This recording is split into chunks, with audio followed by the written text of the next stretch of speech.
Ang panglimang sunod na ratsada ang pakay ng San Miguel at Northport sa pagsagupa sa kanilang mga karibal sa Season 48 PBA Philippine Cup sa Ninoy Aquino Stadium sa Manila. Haharapin ng Beermen ang Terra Firma Jeep ngayong alas 4:30 ng hapon habang sasagupain ng Batang Pier ang Magnolia Hotshots sa alas 7:30 ng gabi. Solo ng San Miguel ang liderato, bitbit ang 4-0 record, kasunod ang Inlex sa 5-1, Northport 4-1, Terra Firma 4-3, Blackwater 3-3, Barangay Ginebra 3-3, TNT Trupang Giga 3-3, Meralco 3-4, Rain or Shine 3-4, Magnolia 1-2, Phoenix 1-4 at Converge 0-6. Tumangay ang Beermen ng 95-92 na panalo sa Gin Kings. Tampok ang 14 points at 10 rebounds ni 7-time PBA MVP Junmar Fajardo. Umiscore ang Jeep ng malaking 91-85 panalo sa Gin Kings sa likod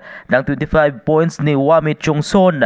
Hangad din ng Batang Pier ang panglimang sunod na panalo sa pagharap sa Hotshots na nasa 2-game losing skid. Yan ang balitang sports. Ito si Ray Tampos para sa Radyo Alternatibo Balita Nationwide.